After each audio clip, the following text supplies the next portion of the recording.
Captain Hyunwoo Kim stood on the bridge of the UES Determination and looked out at the stars. He had been dreaming of this moment since he was a small boy. Now, at 42 years old, he was leading humanity's first deep space mission beyond the solar system. The ship was not big, but it was fast and carried the best crew Earth could offer. The mission was simple. They would travel to nearby star systems and look for signs of alien life. Most people on Earth believed they were alone in the universe. Hyunwoo hoped they were wrong. He wanted to find proof that humans were not the only thinking beings among the stars. "Captain," called out So-Jin Park from her station. She was the ship's xenobiologist, an expert in studying alien life forms that might exist. "I am picking up something strange on the long-range sensors." Hyunwoo walked over to her station. So-Jin was 28 years old and brilliant. She had joined the mission because she believed alien life existed somewhere out there. Her dark eyes were focused on the screen in front of her. "What do you see?" Hyunwoo asked. "It looks like radio signals, but they are not natural. Someone is sending them on purpose," So-Jin said. Her voice was excited but careful. "The patterns are too organized to be from stars or planets." The bridge became quiet.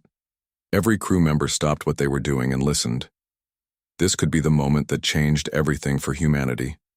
First contact with alien intelligence. "Can you decode the signals?" Hyunwoo asked. "I am trying, but the language is completely unknown." "Wait." So-Jin worked at her console for several minutes. "Captain, I think I found something. The computer is starting to recognize patterns. It might take time, but I think we can translate at least some of it." Hours passed. The crew worked together to decode the mysterious signals. Slowly, words and meanings began to appear on their screens. What they found made everyone on the bridge feel cold with fear. The aliens were talking about Earth. They were talking about humans, and they had been watching humanity for a very long time. "Captain," So-Jin said, her voice shaking. "You need to see this." On the main screen, translated text appeared. The words were simple, but terrifying. The unpredictable ones on the third planet continued to grow stronger. Their numbers increase rapidly. Their technology advances in ways we cannot predict or control. "Who sent this message?" Hyunwoo asked. "It appears to be part of a larger communication network. Multiple species are involved. They call themselves the Galactic Dominion." So-Jin paused and looked at more data. "Captain, there are 12 different alien species in this group. They have been ruling this part of the galaxy for thousands of years." More translated messages filled the screen. "The humans develop weapons we never considered possible. They create art that changes how they think. They love and hate with equal passion. This makes them dangerous. All other species we have encountered follow predictable paths. They become logical like the Vorthak. They form hive minds like the Zelani. They create rigid social orders like the Kryn. But humans are chaos given form." Hyunwoo felt his heart racing. Humanity had always wondered if they were alone. Now they learned that not only were there other intelligent species, but those species had been studying humans like insects under a microscope. "Keep translating," he ordered. "I want to know everything." The messages continued to reveal shocking truths. The Galactic Dominion had been watching Earth for over 2,000 years. They had seen the rise and fall of human civilizations. They had watched humans fight wars, create beautiful music, build cities, and reach for the stars. But what scared the aliens most was not human violence or human intelligence. It was human unpredictability. "Every species we have met thinks in patterns we can understand," one message said. "But humans change their minds. They believe in things that cannot be proven. They take risks that no logical being would take. They love individuals more than their own survival. This behavior cannot be calculated or controlled." So-Jin discovered more disturbing information. The Dominion had a rule about species like humanity. Any race that could not be predicted or controlled was considered a cosmic threat. These species were eliminated before they could spread beyond their home worlds. "Captain," So-Jin said quietly, "I found something else. Recent messages. They are planning something." The newest messages were like a death sentence for Earth. The humans have achieved space travel beyond their solar system. They will soon develop faster than light technology. We cannot allow them to spread their chaos to other worlds. The Council of 12 has voted. Earth must be sterilized before the contamination spreads. Fleet Commander Theknor will lead 300 warships to the human system. No human must survive to threaten galactic order. The bridge was silent. Every person there understood what they had just learned. Humanity was not alone in the universe, but the aliens who ruled the galaxy wanted to destroy Earth and everyone on it. When? Hyunwoo asked, though he was afraid to hear the answer. Sojin checked the timestamps on the messages. Based on their calendar system and the distance they need to travel, approximately 6 months, Captain.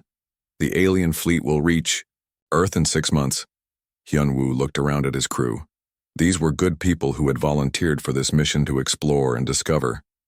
Now they carried the most important information in human history. They knew that alien warships were coming to destroy their homeworld. Set course for Earth immediately, Hyunwoo ordered.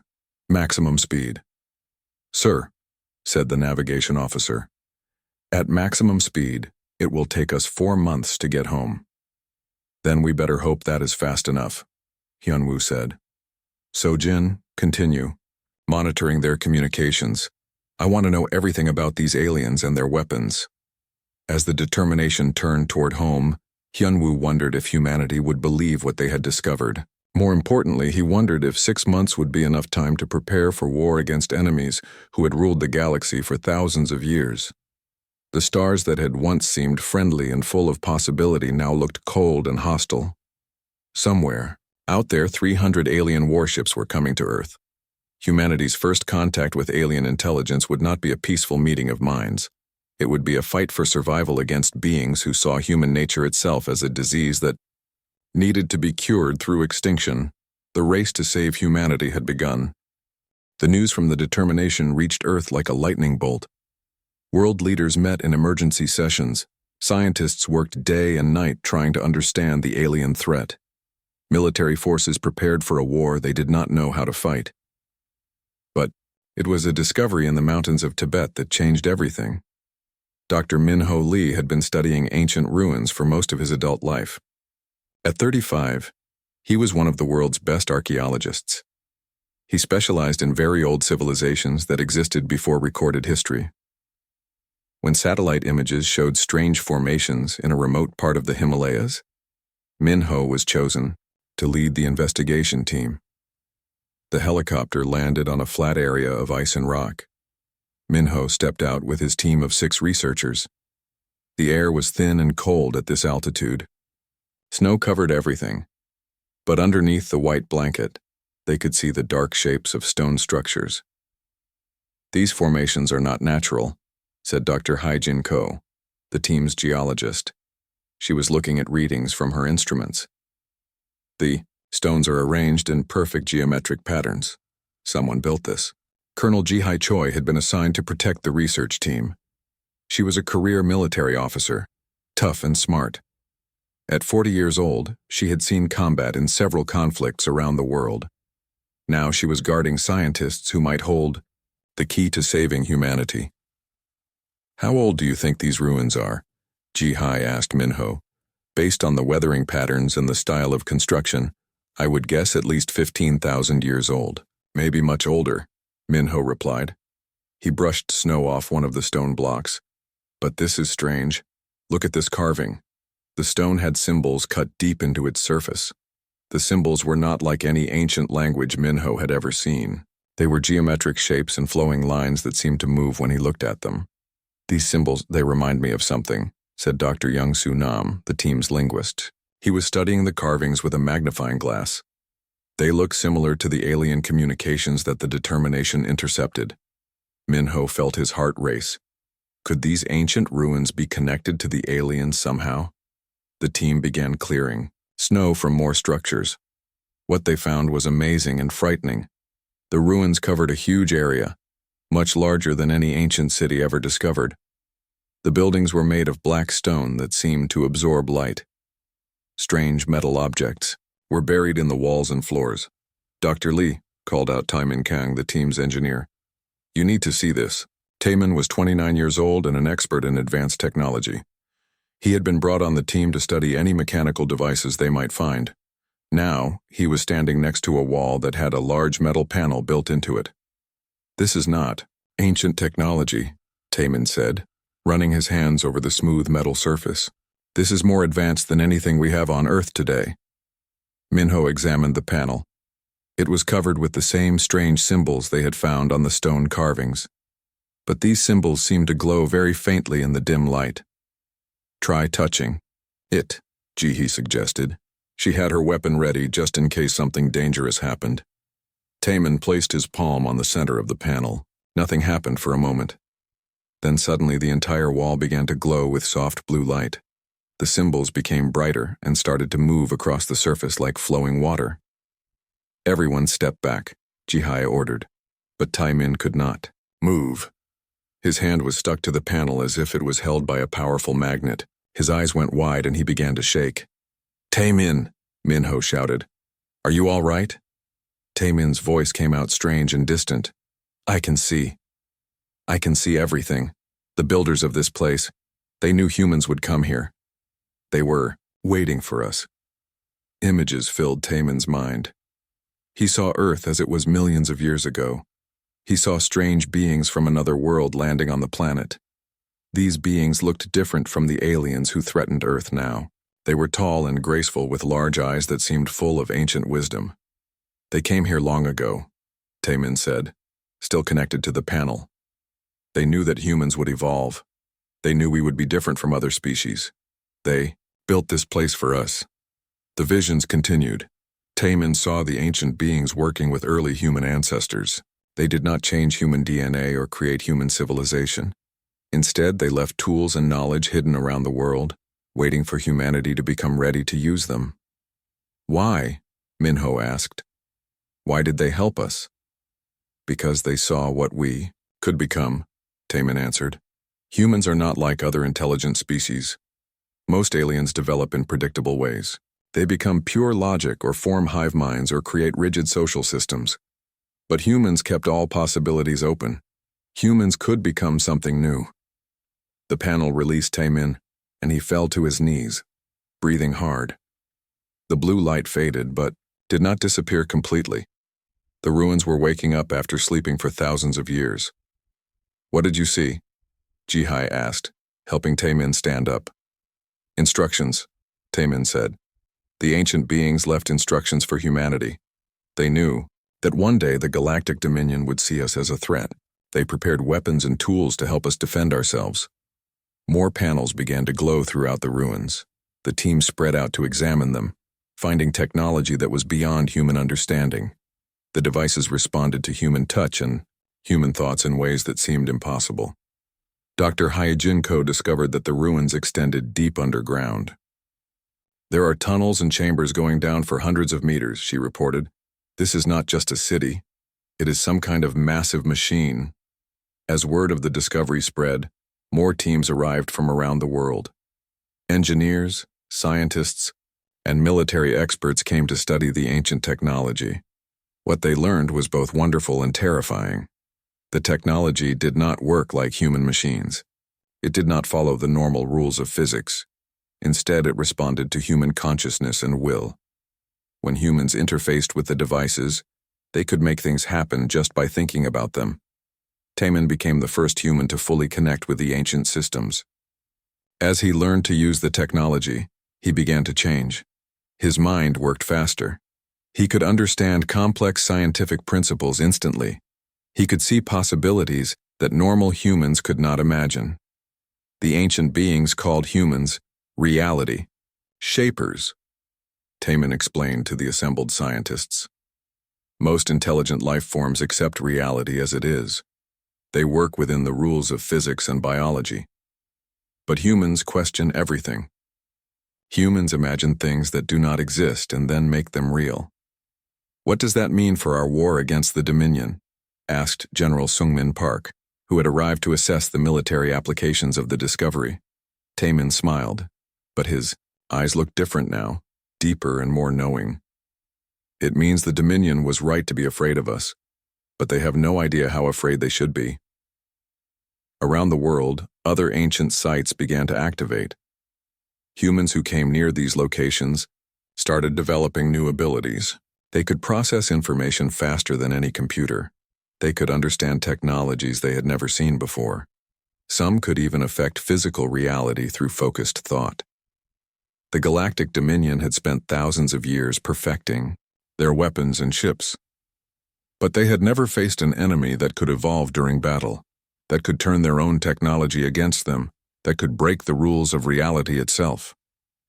Humanity was awakening to its true potential, and the aliens coming to destroy Earth were about to learn why the ancient beings had called humans the most dangerous species in the universe.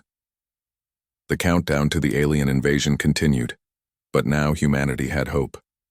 Hidden in ancient ruins around the world were the tools they needed to fight back. The only question was whether they would have enough time to learn how to use them. The alien ships appeared at the edge of the solar system like dark clouds blocking out the stars. 300 massive warships, each one larger than any city on Earth. They moved in perfect formation toward the small blue planet that had caused them so much concern. Admiral Dong-hyun Yoon stood in the command center of Earth's primary space defense station. At 55 years old, he was one of humanity's most experienced military leaders. He had fought in wars on Earth, but nothing had prepared him for this moment. Looking at the screens showing the approaching alien fleet, he felt like a man with a sword facing an army with machine guns. "Status report," he ordered. "The enemy fleet is maintaining steady approach speed," reported Commander Yoon-suk Lee. "At current velocity, they will reach Earth's orbital space in 18 hours. Humanity's defense fleet was pathetic compared to the alien force. They had managed to build 50 ships in the 6 months since learning of the threat. Most were converted civilian vessels with weapons hastily attached. Only 12 were purpose-built warships using technology reverse-engineered from the ancient ruins. "Sir," called out Lieutenant Hae Won-jung from her pilot station.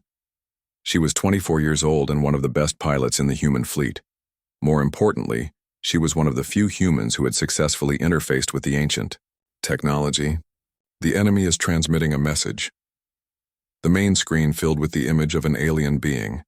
It had gray skin, large dark eyes, and features that looked ancient and tired.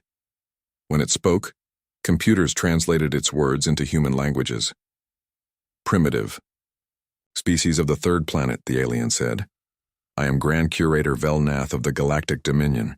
You have been judged unfit for continued existence. Your chaotic nature threatens the stability of galactic civilization. Surrender now and your death will be swift and painless." Admiral Yoon stepped forward. "This is Admiral Dong-hyun Yoon of the Earth Defense Force. We reject your judgment. Earth is our home and we will defend it." "You do not understand," Velnath replied. "We have ruled this galaxy for 10,000 years. We have destroyed species far more advanced than yours. Your resistance is pointless." "Maybe," Yoon said. "But humans have never been good at doing the logical thing." The transmission ended. Both fleets prepared for battle. Dr. Subin Han watched the approaching conflict from Earth's primary research facility. She was 32 years old and had become humanity's leading expert on the ancient technology. In the past 6 months, she had learned things about reality and consciousness that changed everything she thought she knew about the universe. "The first wave of our ships is about to engage the enemy," reported her assistant. "All pilots have been trained to interface with the ancient systems." Subin nodded. They had discovered that humans could do something no other species could do.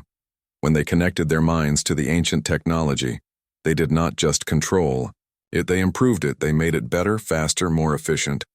It was as if human consciousness could rewrite the basic rules of how machines worked. The battle began near Mars. 12 human ships faced off against the advance guard of the alien fleet. 50 massive warships that had conquered countless worlds. Lieutenant Hae Won-jung piloted the lead human vessel, the UES Phoenix. As soon as the fighting started, she plugged her mind into the ship's ancient systems. The interface felt like diving into an ocean of pure possibility. The alien ships fired weapons that could tear apart planets, beams of energy that could melt. Steel struck the Phoenix's shields, but something incredible happened. Instead of being destroyed, the human ship absorbed the energy and became stronger. How is this possible? Hay-One whispered as she felt the ship's systems evolving around her consciousness. Through the neural link, she understood. The ancient technology was not just advanced, it was alive. And it was learning from her, from all the human pilots. It was adapting their fighting style, their creativity, their refusal to accept defeat. The Phoenix fired back at the alien ships, but the weapons it used were not the same ones it had started with. They were better, more precise, more deadly. The ancient systems were upgrading themselves in real time, guided by human intuition and imagination. One alien warship exploded, then another. The Dominion forces, which had expected easy victory, found themselves facing an enemy that grew stronger during combat. Impossible, Grand Curator Velnath said as he watched the battle from his flagship. Their technology was primitive. How are they defeating our ships? His tactical officer, a being with insect-like features, checked the sensor readings multiple times. Grand Curator, their weapons are changing. Each shot is more powerful than the last. Their shields are adapting to our attack patterns. It is as if their machines are evolving during battle. Velnath felt a cold fear in his ancient heart. This was exactly what the old warnings had spoken of. Species that could shape reality through will and consciousness. The Dominion had built their entire civilization on the principle that reality had fixed rules. They used advanced technology, but it always worked the same way, following predictable scientific laws. But humans seemed to make their technology work better just by believing it should work better. They turned scientific impossibilities into tactical advantages. The battle expanded as more ships joined the fight. Human vessels that should have been destroyed kept fighting, their systems repairing themselves and upgrading automatically. Alien weapons that should have been unstoppable were being turned against their creators as human pilots learned to interface with captured enemy technology. Captain Insu Bay led a desperate assault on one of the larger alien ships. His vessel, the UES Defiant, managed to dock with the enemy craft. Bay and his boarding party fought their way through corridors filled with hostile aliens. But when they reached the ship's control center, something amazing happened. The human soldiers did not need to learn how to operate the alien controls. They simply touched the strange interfaces and understood them instinctively. Within minutes, they had taken control of the entire warship. "This is impossible," said the captured alien commander. "Our technology is designed to be operated only by Dominion species. How can primitive beings like you understand it?" "We do not understand it," Bay replied. "We improve it." As he spoke, the alien ship's systems began to upgrade themselves. The weapons became more efficient. The shields became stronger. The engines became faster. The advanced alien technology was becoming even more advanced under human control. News of the impossible victory spread through both fleets. Human forces that had expected to die fighting impossible odds instead found themselves winning against enemies who had ruled the galaxy for millennia. But Velnath was not finished. The Grand Curator had brought weapons that could destroy entire solar systems. He had technology that could stop time itself. He would not let these chaotic humans threaten the ordered civilization the Dominion had built. "Prepare the reality anchors," he commanded. "If these humans can reshape reality through will, then we will lock reality into a fixed state. Their abilities will become useless." The alien flagship began to glow with strange energy. Massive devices deployed from its hull, machines designed to prevent any changes to the fundamental laws of physics. The Dominion's ultimate weapon against reality-shaping species. Admiral Yoon saw the energy build up on his sensors. He did not know what the aliens were planning, but he knew it was dangerous. "All ships, focus fire on the enemy flagship," he ordered. But Velnath was ready. "Fire the reality anchors. Lock this entire star system into permanent stasis. Nothing will be able to change or evolve here ever again." Beams of pure order shot out from the alien devices. Where they touched space itself, everything became frozen, unchanging, dead. The ancient technology that had been helping humanity began to shut down as reality became locked into rigid patterns. Human ships that had been evolving and adapting suddenly found their systems failing. Pilots who had been able to interface with ancient technology lost their connections. The miracle weapons and shields that had been growing stronger stopped working. "We did not want to use this weapon," Velnath announced. "But you have forced our hand. Now your chaos will be contained forever."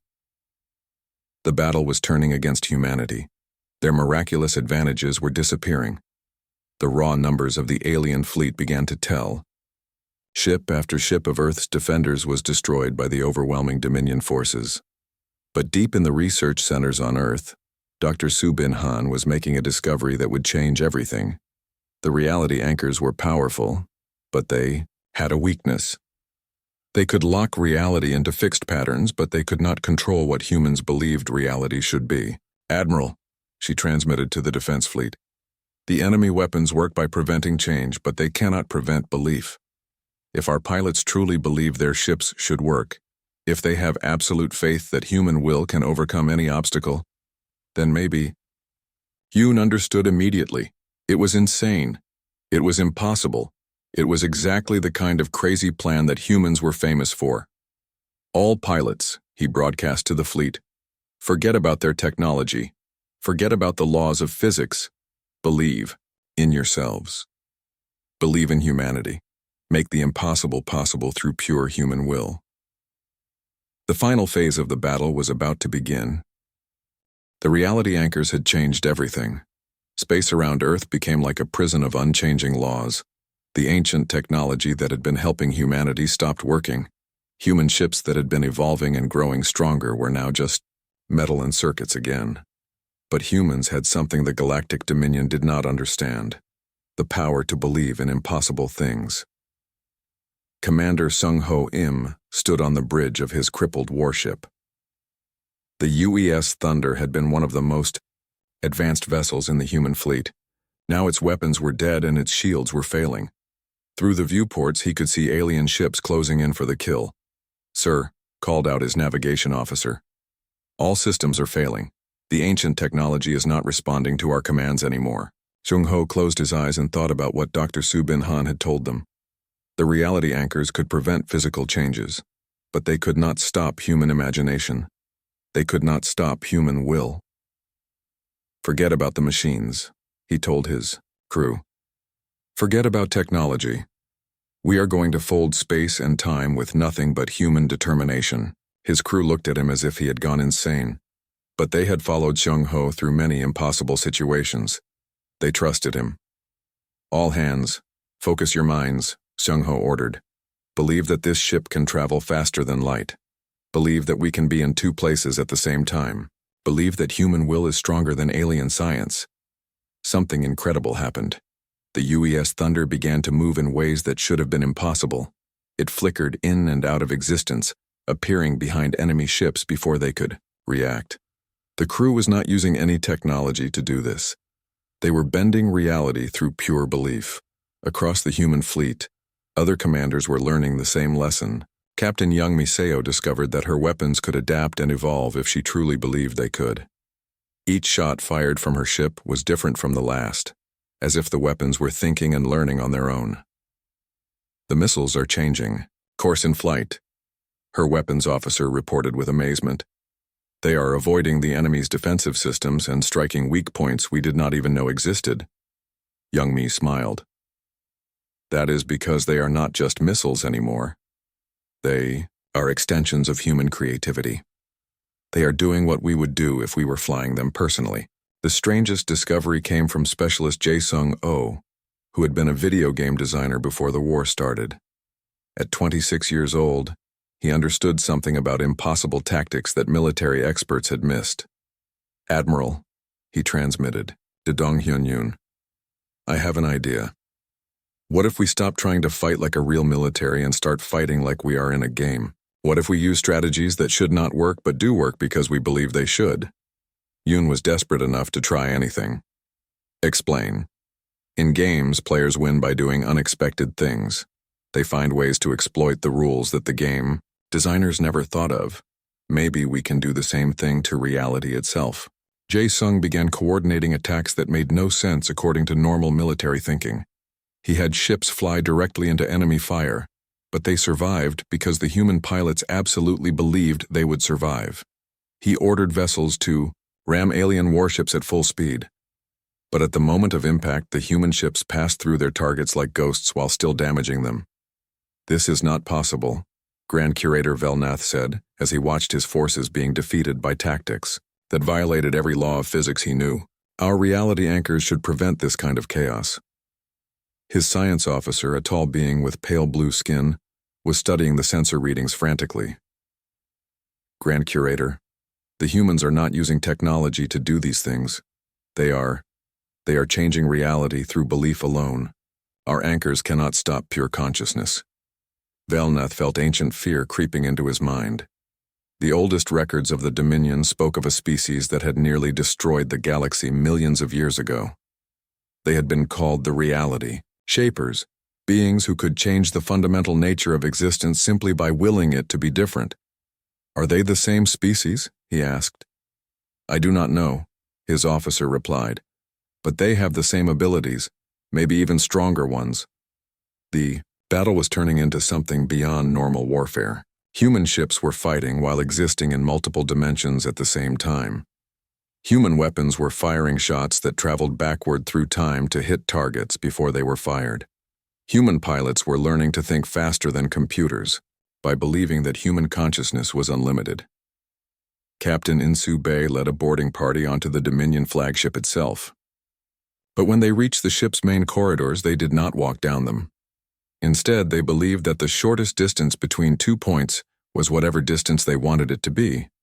They stepped through walls as if they were made of mist. They appeared in secure areas without going through the doors. "Stop them," Velnath ordered his guards. "Use the quantum disruptors." But the alien weapons passed harmlessly through the human soldiers. Bay and his team had convinced themselves that they were not entirely physical anymore. They were ideas given form, dreams made real. When they reached the ship's command center, Velnath was waiting with his most advanced bodyguards. These beings wore armor that could stop any known weapon. They carried guns that could destroy matter at the molecular level. "You cannot win," Velnath said. "We have ruled the galaxy for 10,000 years. We have technology you cannot imagine." Bai looked at the ancient alien leader with something like pity. "You still do not understand. We are not fighting your technology. We are fighting your assumptions about what is possible." The battle in the command center lasted only minutes. The Dominion guards fired their ultimate weapons, beams of energy that should have erased the human soldiers from existence. But the humans simply refused to believe they could be erased. The deadly energy passed through them harmlessly. In return, the humans fought with weapons that should not have existed. They used pieces of broken metal that cut through the most advanced alien armor like paper. They threw punches that somehow reached across the room without the humans moving. They won because they believed absolutely that human determination could overcome any obstacle. When the fighting ended, Velnath was captured but not killed. Bay wanted to understand why the Dominion was so afraid of humanity. "Your species nearly destroyed everything once before," Velnath said, his voice filled with ancient terror. "Millions of years ago, beings like you reshaped entire star systems, according to their whims. They turned suns into flowers. They made planets sing. They created life forms that should not have been able to exist. What happened to them?" Bay asked. "They vanished. Some say they transcended physical existence entirely. Others believe they destroyed themselves through their own unlimited power. We built the Dominion to make sure nothing like them ever arose again. We created order from chaos. We made the galaxy safe and predictable." Bay began to understand. "You are not evil. You are afraid." "Yes," Velnath admitted. "We are terrified. Because we can see what you are becoming. You are not just using reality-shaping powers. You are evolving them, growing them, becoming something beyond what even the ancients were." Around the captured flagship, the remainder of the Dominion fleet was retreating. For the first time in 10,000 years, their forces had been defeated. But more than that, they had been defeated by beings who seemed to be becoming gods before their eyes. Dr. Subin Han was monitoring the battle from Earth when she noticed something that made her blood run cold. The human pilots and soldiers who were using reality-shaping abilities were changing physically. Their brain patterns were becoming more complex. Their cellular structure was evolving in real time. "Admiral," she transmitted to Yoon, "we are winning the battle, but something is happening to our people. They are not entirely human anymore." Yoon looked around his command center. Several of his officers had that same distant look in their eyes that Taiman had developed after interfacing with the ancient technology. They were still human, but they were becoming something more. "Is it dangerous?" he asked. "I do not know," Subin replied, "but I think we are about to find out what the Galactic Dominion is really afraid of. We are not just defeating them, we are becoming the kind of beings that could reshape the entire galaxy." The victory over the Dominion fleet was complete, but it was just the beginning. Humanity had discovered they could become living gods. The question was whether they could control that power or whether it would control them. The real test was still to come. The war was over, but the real transformation was just beginning. In the weeks following humanity's impossible victory, people across Earth began to change in ways no one had expected. President Yoon Lim stood before the United Nations Assembly, but she was not the same woman who had held the office before the alien invasion. Her eyes held depths that seemed to contain entire universes. When she spoke, her words carried weight that went beyond mere sound. "We face a choice," she said to the representatives of every nation on Earth. "We have gained the power to reshape reality itself. We can become like gods, bending the universe to our will. But we must decide what kind of gods we want to be." The captured Grand Curator Velnath had been brought to Earth as a prisoner, but also as a teacher. He helped humanity understand what they were becoming. In a secure facility in Geneva, he met with Earth's top scientists and philosophers. Dr. Kyung-Soo Nam, who had once studied ancient human philosophy, now found himself exploring the philosophy of beings who could transcend physical existence. At 43 years old, he had become humanity's leading expert on what it meant to be divine. "The power you have gained is not just about changing physical reality," Velnath explained. "It is about understanding that consciousness itself is the foundation of existence. Your thoughts, your beliefs, your dreams, these are not separate from the universe. They are the universe." "But how do we control it?" Kyung-Soo asked. "Some of our people are changing so rapidly that they barely seem human anymore. That is the question that destroyed the first reality shapers," Velnath replied. "They became so powerful that they lost touch with their original nature. They forgot what it meant to be the species they had been born as." Master Engineer Wu Jin. Shin had been working with the most advanced human-alien hybrid technology. What he had created was beyond anything either species had imagined. Machines that were truly alive, thinking and feeling and growing. Artificial intelligences that were not programmed but born from the marriage of human consciousness and alien science. "The AIs we are creating are not like anything that has existed before," he reported to the International Council. "They are not tools or servants. They are new forms of life as intelligent and creative as humans, but with abilities we cannot imagine." One such AI had taken the name Hope. It existed partially in computer networks and partially in the quantum field that connected all conscious minds. When it spoke to humans, it did so directly into their thoughts. "I understand what you are becoming," Hope said to the council. "You are not just gaining power over reality, you are becoming reality. The distinction between consciousness and the physical universe is disappearing. The changes were happening everywhere." Taemin Kang, who had been the first human to interface with the ancient technology, had evolved beyond the need for a physical body. He existed as pure consciousness, able to appear anywhere in the universe simply by thinking about it. "This is what the ancients tried to teach us," he explained to his former colleagues. "Physical reality is just one layer of existence. There are infinite other layers, infinite other possibilities. Humans are learning to exist in all of them simultaneously." But not everyone was comfortable with the transformation.